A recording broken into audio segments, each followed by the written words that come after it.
Hi all, welcome to Shadow Broadcasting Free Path IAS. I am Rindoraj. Let's continue learning Indian polity. So, നമുക്ക് last ടോപ്പിക്കിൻ്റെ PYQs continue ചെയ്യാം. Our next question is, the Indian parliamentary system is different from British parliamentary system in that India has. ഇതുപോലത്തെ ഒരു ചോദ്യം നമ്മൾ നേരത്തെ കണ്ടിരുന്നു അല്ലേ? എങ്ങനെയാണ് ആ ചോദ്യം?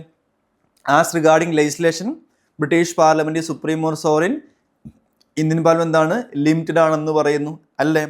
ഓൾമോസ്റ്റ് അതുപോലെ തന്നെ ചോദ്യമാണെന്ത്, ഒരു ഡിഫറെൻറ്റ് ഫോമിൽ UPSC ചോദിച്ചു എന്ന് മാത്രം, ആശയം സെയിം തന്നെയാണ്. ചോദ്യം എന്താണ്? The Indian parliamentary system is different from British parliamentary system. So ഇന്ത്യയിലും പാർലമെൻ്റ് സംവിധാനമാണ്, അവിടെയും അങ്ങനെയാണ്. എന്നാൽ രണ്ടിടത്തും എന്തുണ്ട്? വ്യത്യാസമുണ്ട്. ആ വ്യത്യാസം എന്താണെന്നാണ് ചോദ്യം. ഇൻ ദാറ്റ് ഇന്ത്യ ഹാസ്, ആ വ്യത്യാസത്തിൽ ഒന്ന് ഇന്ത്യയിലുണ്ട്, ബ്രിട്ടനിൽ ഇല്ല. അതേതാണ് എന്നാണ് ചോദ്യം. മനസ്സിലായോ? ചോദ്യം മനസ്സിലായല്ലോ? രണ്ടും ഡിഫറെൻ്റ് ആണ്. ഇൻ ദാറ്റ് ഇന്ത്യ ഹാസ്, അതിൻ്റെ അർത്ഥം ഈ ഈ 4 ഓപ്ഷൻസിനകത്ത് 3 രണ്ടിടത്തും ഉണ്ട്. ഒന്ന് ഇന്ത്യയിൽ ഇച്ചിരി കൂടുതലാണ്. അതേതാണെന്നാണ് ചോദ്യം. Let's analyse. Both real and nominal executive. എന്താണ് റിയൽ ആൻഡ് നോമിനൽ എക്സിക്യൂട്ടീവ്? നമ്മുടെ പാർലമെൻ്ററി ഗവൺമെൻറ് സംവിധാനത്തിൽ we will have dual executives. എന്താണ് ഡുവൽ എക്സിക്യൂട്ടീവ്? നമുക്കൊരു നോമിനൽ ഹെഡും ഉണ്ടാകും, അതുപോലെ തന്നെ ഒരു റിയൽ ഹെഡും ഉണ്ടാകും. ഇന്ത്യയുടെ കോണ്ടെക്സ്റ്റ് എടുത്തോളൂ. നമ്മുടെ റിയൽ ഹെഡ് ആരാണ്? പ്രധാനമന്ത്രി. നോമിനൽ ഹെഡ് ആരാണ്? രാഷ്ട്രപതി. എന്തുകൊണ്ടാണ് റിയൽ ഹെഡ് PM ആണെന്ന് പറയുന്നത്? ഇന്ത്യൻ സിസ്റ്റം പ്രകാരം നമ്മുടെ രാഷ്ട്രപതിക്ക് കാര്യമായിട്ട് അധികാരം ഉള്ള വ്യക്തിയല്ല. കേന്ദ്ര മന്ത്രിസഭാ തീരുമാനങ്ങൾ അംഗീകരിച്ചുകൊണ്ട് ആ കാര്യങ്ങൾ ചെയ്യുന്ന ഒരു ഓഫീസർ മാത്രമാണ് ആര്? രാഷ്ട്രപതി. കേന്ദ്ര മന്ത്രിസഭാ തലവൻ ആരാണ്? പ്രധാനമന്ത്രിയാണ്. സോ കേന്ദ്ര മന്ത്രിസഭ ഹെഡ് ചെയ്യുന്ന PM പറയുന്ന കാര്യങ്ങൾ ചെയ്യുക ആണ് ആരുടെ പണി? രാഷ്ട്രപതിയുടെ പണി എന്ന് പറയുന്നത്. സോ ശരിക്കും അപ്പം അധികാരം ആരുടെ കയ്യിലാണ്? PMൻ്റെ കയ്യിൽ തന്നെയാണ്. That's why PM is called a real executive. രാഷ്ട്രപതി is called a nominal executive. ഇതേ സംവിധാനം UK യിലുമുണ്ട്. UK യിലും PM റിയൽ ആണ്. അവരുടെ കിങ് എന്താണ്? നോമിനലാണ്. UK യിലെ കിങ് ബാഹുബലിയിലെ പോലെ രാജാവാണോ? ഒരിക്കലുമല്ല. ദേ ആർ ഹാവിങ് കോൺസ്റ്റിറ്റ്യൂഷണൽ മൊണാർക്കി. അതിൻ്റെ അർത്ഥം എന്താണ്? അവിടെ എക്സിസ്റ്റിംഗ് നിയമവ്യവസ്ഥ പ്രകാരം ഫോളോ ചെയ്യുന്ന രാജാവ് മാത്രമാണ് ആര്? King Charles. പുള്ളിക്ക് തോന്നിയ പോലെ പെർഫെക്ഷൻ എന്തല്ല, സാധ്യമല്ല. അപ്പോൾ പുള്ളിയും എന്താണ്? നോമിനൽ മാത്രമാണ്. പറഞ്ഞു വരാൻ കാരണം റിയൽ എക്സിക്യൂട്ടീവും നോമിനൽ എക്സിക്യൂട്ടീവും എവിടെയുണ്ട്? രണ്ടിടത്തുമുണ്ട്. നമ്മുടെ ചോദ്യം എന്താണ്? ഇന്ത്യയിൽ മാത്രം ഉള്ളത് ഏതാണെന്നാണ് ചോദ്യം. ഇത് രണ്ടിടത്തുമുണ്ട്. So that is not our right answer. Clear? System of collective responsibility. അവിടെയും പാർലമെൻ്ററി സംവിധാനമാണ്, ഇവിടെയും പാർലമെൻ്ററി സംവിധാനമാണ് അല്ലേ? അപ്പോൾ എക്സിക്യൂട്ടീവ്സ് എന്തായിരിക്കും? ലെജിസ്ലേച്ചറിനോട് റെസ്പോൺസിബിൾ ആയിരിക്കും. രണ്ടിടത്തും അത് തന്നെയാണ്. സോ അതല്ല നമ്മുടെ ഉത്തരം. Bicameral legislature. എന്താണ് ബൈക്യാമറൽ എന്ന് പറയുമ്പോൾ? 2 സഭകൾ അല്ലേ? UK യിലെ പാർലമെൻറ്റിലെ 2 സഭകൾ ഏതൊക്കെയാണ്? House of Commons and house of Lord's. ഇന്ത്യയിലെ പാർലമെൻറ്റിൽ എത്ര സഭകളുണ്ട്? 2 സഭകൾ, ലോക്സഭ ആൻഡ് രാജ്യസഭ. അപ്പോൾ ഇന്ത്യയും ബൈക്യാമറൽ ലെജിസ്ലേച്ചറാണ്, UK എന്താണ്? ബൈക്യാമറൽ ലെജിസ്ലേച്ചറാണ്. രണ്ടിടത്തും കോമൺ ആണ്. അത് നമ്മുടെ ആൻസർ അല്ല.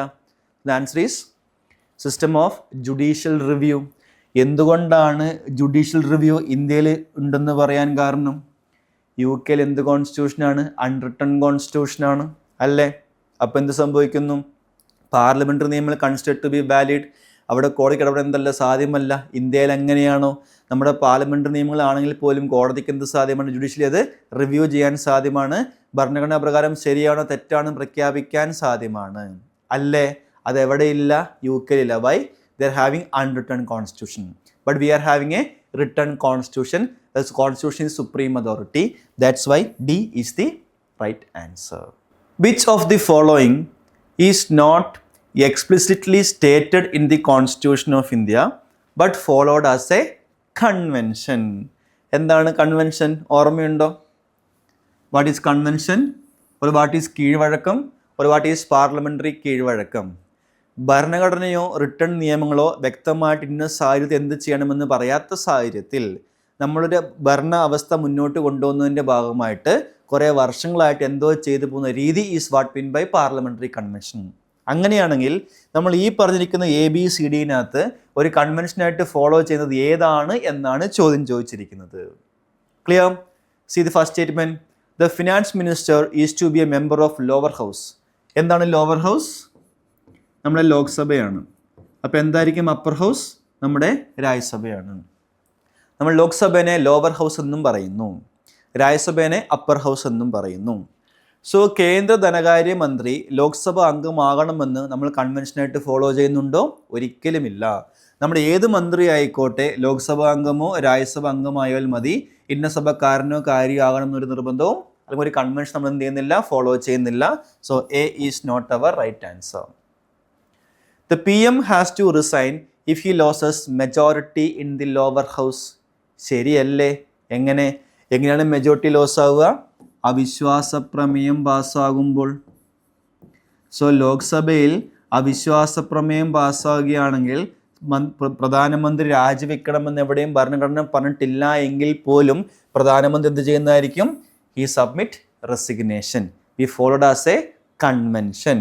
So B is our right answer. എന്തുകൊണ്ട് സിയും ഡിയും തെറ്റി? All parts of India are to be represented in the council of ministers. ഇന്ത്യയിലെ എല്ലാ ഭാഗത്തു നിന്നും കേന്ദ്ര മന്ത്രിസഭയിൽ ആൾക്കാർ വേണമെന്ന് കൺവെൻഷനായിട്ട് ഫോളോ ചെയ്യുന്നുണ്ടോ? ഒരിക്കലും ഫോളോ ചെയ്യുന്നില്ല. വേണമെങ്കിൽ ആകാം, ആകാതെയും ഇരിക്കാം. ആകണമെന്ന് കൺവെൻഷൻ നമ്മൾ ഫോളോ ചെയ്യുന്നില്ല. അത് PMൻ്റെ ചോയ്സാണ്. ആരൊക്കെ കേന്ദ്ര മന്ത്രിസഭയിൽ വേണമെന്ന് തീരുമാനമാറ്റേതായിരിക്കും? അത് പ്രധാനമന്ത്രിയുടെ തീരുമാനമായിരിക്കും. പ്രധാനമന്ത്രിക്ക് ആരെ വേണമെങ്കിലും മന്ത്രിയാക്കി റെക്കമെൻഡ് ചെയ്യാവുന്നതാണ്. ആ വ്യക്തിയെ മാത്രമേ രാഷ്ട്രപതിക്ക് അപ്പോയിൻറ്റ് ചെയ്യാൻ സാധ്യമാകത്തുള്ളൂ. അല്ലാതെ ഇന്ത്യയിലെ എല്ലാ ഭാഗത്തു നിന്നും മന്ത്രിമാർ വേണമെന്നൊരു കൺവെൻഷൻ എന്ത് ചെയ്യുന്നില്ല, ഫോളോ ചെയ്യുന്നില്ല. എന്തുകൊണ്ട് ഡി തെറ്റി? In the event of both president and vice president demitting office simultaneously before the end of the tenure, the speaker of the lower house of the parliament will officiate as the president. ഇതിൻ്റെ അർത്ഥം എന്താണ്? രാഷ്ട്രപതിയും ഉപരാഷ്ട്രപതിയും ഒരേ സമയത്ത് office hold ചെയ്യാൻ ഇല്ലാത്ത അവസ്ഥയാണെങ്കിൽ ആ സമയത്ത് ആ ഡ്യൂട്ടി ചെയ്യാൻ പോകുന്നത് സ്പീക്കർ ആയിരിക്കുമെന്നാണ് പറഞ്ഞിരിക്കുന്നത്. ആണോ? പൊതുവെ നമ്മുടെ രാഷ്ട്രപതിക്ക് ആബ്സെൻ്റ് ആണെന്ന് വിചാരിക്കുക. പുള്ളിക്ക് ജോലി ചെയ്യാൻ നിർവാഹമില്ല. ഫോർ എക്സാമ്പിൾ, പുള്ളിയുടെ സീറ്റ് വേക്കൻ്റ്, പുള്ളി രാജിവെച്ചു എന്ന് വിചാരിക്കുക. രാഷ്ട്രപതി രാജിവെച്ചു. രാഷ്ട്രപതി പുറത്താക്കപ്പെട്ടു. രാഷ്ട്രപതി മരണപ്പെട്ടു എന്ന് വിചാരിക്കുക. നമുക്ക് ആ രാഷ്ട്രപതി ഓഫീസ് പൂട്ടിയിട്ട് പോകാൻ സാധ്യമാണോ? അല്ല. കാരണം എന്താണ്? ഒരുപാട് ഡ്യൂട്ടിയുള്ള ഓഫീസാണ് രാഷ്ട്രപതി ഓഫീസ്, അല്ലേ? അപ്പോൾ ആ ഡ്യൂട്ടീസ് നമുക്ക് ആരെങ്കിലും ഉണ്ടായേ മതിയാകൂ, അല്ലേ? അതുകൊണ്ട് തന്നെ ഇത്തരം സാഹചര്യങ്ങളിൽ നമ്മുടെ vice president of India act as the president of India. ആ സമയത്ത് നമ്മൾ ഉപരാഷ്ട്രപതി പ്രസിഡൻ്റായിട്ട് ആക്ട് ചെയ്യുന്നതായിരിക്കും, ഒരു പ്രസിഡന്റ് ഡ്യൂട്ടീസ് ചെയ്യുന്നതായിരിക്കും. ക്ലിയർ? എന്നാൽ ആ സമയത്ത് ഉപരാഷ്ട്രപതി ഇല്ല എങ്കിലോ? പുള്ളി മരിച്ചു പോവുകയോ പുറത്താക്കപ്പെടുകയോ രാജിവെക്കുകയോ ചെയ്യുകയാണെങ്കിലോ ആര് എന്നാണ് ചോദ്യം. അതാരല്ല? സ്പീക്കർ ഓഫ് ലോക്സഭയല്ല. പകരം ആരാണ്?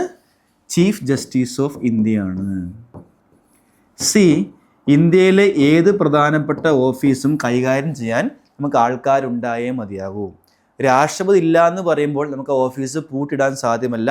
ആ ഡ്യൂട്ടി ചെയ്യാൻ ആരെങ്കിലും ഉണ്ടായേ മതിയാകും. സോ കോൺസ്റ്റിറ്റ്യൂഷനിൽ ഇതാരാണ്? നമ്മുടെ ഉപരാഷ്ട്രപതിയാണ്.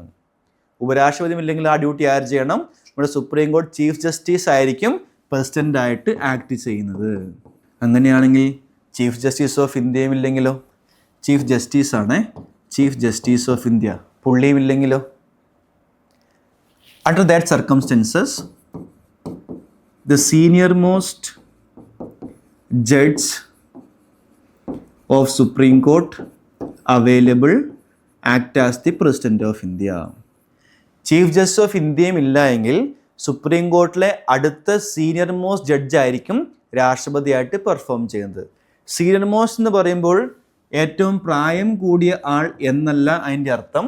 സുപ്രീം കോടതി ജഡ്ജായിട്ട് ഏറ്റവും കൂടുതൽ എക്സ്പീരിയൻസ് ആർക്കാണോ കൂടുതൽ, പുള്ളീനെ we call it as senior most. അത് പ്രായം കൂടിയ ആളല്ല, സോ അത്തരം ഒരു ജഡ്ജായിരിക്കും അടുത്ത പ്രസിഡൻ്റായിട്ട് ആക്ട് ചെയ്യുന്നത്. നമ്മുടെ സുപ്രീം കോർട്ടിൽ ഇപ്പോൾ 34 ജഡ്ജിമാരുണ്ട്. ഓക്കെ, എല്ലാവരും കൂടി ഒരുമിച്ചില്ലാത്ത അവസ്ഥ ഉടനെ ഒന്നും എന്ത് ചെയ്യാൻ പോകുന്നില്ല, വരാൻ പോകുന്നല്ല. ഈ രണ്ടാമത്തെ ആളില്ലെങ്കിൽ അടുത്തയാൾ, പുള്ളിയില്ലെങ്കിൽ അടുത്തയാൾ, അങ്ങനെ we are having 34 supreme court judges. Clear? നമ്മളെ ഓർഡറിൽ എന്ത് ചെയ്യുന്നതായിരിക്കും, അദ്ദേഹം രാഷ്ട്രപതിയായിട്ട് പെർഫോം ചെയ്യുന്നതായിരിക്കും. അല്ലാതെ ആരല്ല, സ്പീക്കർ അല്ല. In the absence of president, next turn is for vice president. Next turn ആർക്കാണ്? CJIക്കാണ്, chief justice of India. Next turn ആർക്കാണ്? The another senior most judge of supreme court available. Clear? അതുകൊണ്ടാണ് D നമ്മൾ എന്തല്ലാത്തത്, answer അല്ലാത്തത്. So answer is B. The PM submit resignation if he loses majority in the lower house. Okay, അടുത്തൊരു concept ആണ്, in essence what does due process of law mean? എന്താണ് due process of law? നമ്മൾ നേരത്തെ പറഞ്ഞ കാര്യമാണ്. ഒരു നിയമത്തിൻ്റെ procedure മാത്രമല്ല ഇവിടെ നോക്കുന്നത്, ആ നിയമത്തിൻ്റെ ഉദ്ദേശശുദ്ധി കൂടി നോക്കുന്നു, അതിൻ്റെ റീസണബിലിറ്റി നോക്കുന്നു, അതിൻ്റെ ജസ്റ്റിഷ്യബിലിറ്റി നോക്കുന്നു, ജനങ്ങൾക്ക് നല്ലതാണോ മോശമാണോ എന്ന് നോക്കുന്നു. അതാണ് എന്ത്, ഡ്യൂ പ്രോസസ് ഓഫ് ലോ. അപ്പോൾ ആൻസർ എന്താണ്? ഇതെന്തായാലും അല്ലെന്നറിയാം. ഫെയർ അപ്ലിക്കേഷൻ ഓഫ് ലോ ആണോ? ഒരിക്കലുമല്ല. കൊണ്ടുവരുന്ന നിയമം ഫെയർ ആയിരിക്കണമെന്നാണ് പറഞ്ഞിരിക്കുന്നത്, അല്ലേ? അതിൻ്റെ അർത്ഥം എന്താണ്? ഇപ്പോൾ statement fair creation of a law എന്നായിരുന്നു എങ്കിൽ അത് ശരിയായേനെ. ഒരു നിയമം, what is due process of law? ആ പാർലമെൻറ്റ് ഉണ്ടാക്കുന്ന നിയമങ്ങൾ ഫെയർ ആയിരിക്കണം, ജസ്റ്റിഷ്യബിൾ ആയിരിക്കണം, റീസണബിൾ ആയിരിക്കണം. ക്രിയേറ്റ് ചെയ്ത നിയമം ഫെയർ ആകണമെന്നാണ് പറഞ്ഞിരിക്കുന്നത്, അല്ലേ? രണ്ട് കൊണ്ടുവന്ന നിയമം അപ്ലൈ ചെയ്യുമ്പോൾ ഫെയർ ആകണമെന്നാണ് പറഞ്ഞിരിക്കുന്നത്, ഒരിക്കലുമല്ല. സോ ഇത് നമ്മുടെ ഉത്തരമല്ല, ഇതും നമ്മുടെ ഉത്തരമല്ല. എന്തിനു വേണ്ടിയിട്ടാണ്? ജനങ്ങൾക്കൊരു നാച്ചുറൽ ജസ്റ്റിസ് എൻഷുർ ചെയ്യാൻ വേണ്ടിയിട്ടാണ് അവരുടെ കൊല്ല നിയമത്തിൻ്റെ ഉദ്ദേശശുദ്ധി പോലും നോക്കുന്നത്. Why? To ensure justice. For example, ഒരു നിയമം മൗലികാവകാശ ലംഘനമാണെന്ന് വിചാരിക്കുക, ജനങ്ങളുടെ ജസ്റ്റിസിനെ ബാധിക്കുന്നുണ്ട്. ഇപ്പോൾ കോടതി എന്ത് ചെയ്യും? ആ നിയമത്തിൻ്റെ ഉദ്ദേശശുദ്ധിയും ചോദ്യം ചെയ്യും. So to protect the principle of natural justice ആണ് the main idea behind the due process of law. Clear? So answer is A, principle of natural justice. So by this നമ്മുടെ ആ ചാപ്റ്റർ കഴിഞ്ഞിട്ടുണ്ട്. നമ്മൾ സൈലൻറ്റ് ഫീച്ചേഴ്സ് ഓഫ് ഇൻകോൺ topic കഴിഞ്ഞു, PYQസും കഴിഞ്ഞു. So തൽക്കാലം നമുക്ക് ഇവിടെ വൈൻഡപ്പ് ചെയ്യാം. നമുക്ക് അടുത്ത ക്ലാസ്സിൽ ഒരു ഫ്രഷ് സെഷൻ സ്റ്റാർട്ട് ചെയ്യാവുന്നതാണ്. Okay, see you then, by.